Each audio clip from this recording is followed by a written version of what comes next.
Hello guys, welcome to cooking with Geetha. நம்ம channel subscribe பண்ணாதங்க, subscribe பண்ணி வச்சுக்கோங்க. இன்றைக்கு சாட்டர்டே விளாக் என்னங்கிறத பார்க்க போகிறோம். வாங்க. காலம்பர டிஃபன் வந்து ஒரு கோதுமை தோசை, நேற்றுக்கு வச்ச சாம்பார் இருந்தது, அதை சுட பண்ணி அப்படியே ஊற்றி அதை அப்படியே மிளகாய்த்தூள் போட்டு சாப்பிட்றேன். எனக்கு அந்த மாதிரி இந்த சாம்பாரில் மிளகாய்த்தூள் போட்டு சாப்பிடும் நல்லா காரசாரமாக இருக்கும்.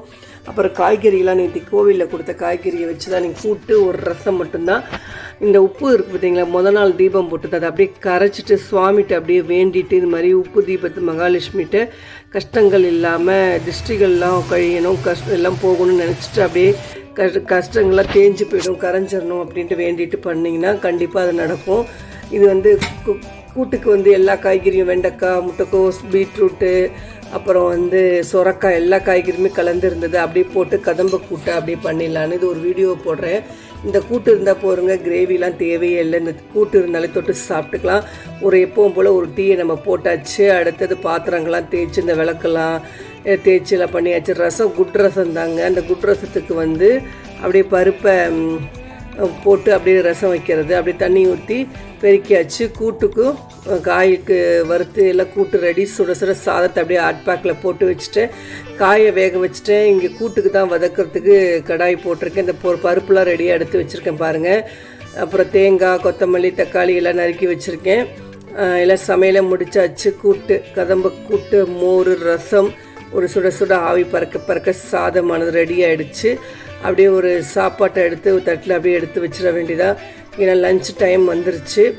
சாமி வந்து எப்பவும் போல் இன்றைக்கி முருகனுக்கு விளக்கு ஏற்றி சாமியெல்லாம் கும்பிடாச்சு. அடுத்தது வந்து சாப்பாடு எடுத்து வைக்கிறதுக்கு இந்த கிண்ணம்லாம் எடுத்து வச்சுருக்கேன்.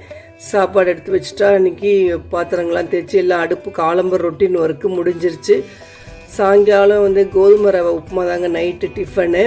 அப்புறம் பாருங்கள் பாத்திரங்கள்லாம் கிடக்கு, தேய்ச்சிட்டு அடுப்பு தொடச்சி எப்பவும் போல் இம்யூனிட்டி பால் அந்த பொடி ஒன்று ஃப்ரெண்டு கொடுத்தாங்கன்னு சொல்லி அது எல்லா மூலிகை பொருட்கள் மொத்தம் 36 என்னமோ சொன்னாங்க. அவ்வளோ இது தயார் பண்ணி வறுத்து பண்ணாங்களே. 3000 ரூபா செலவாச்சு. நாங்கள் இது என்னென்னா டேப்லெட்டுங்க, அதாவது செல்கால் ஹெச்டின்னு நம்ம லேடிஸுக்கு ரொம்ப முக்கியம்.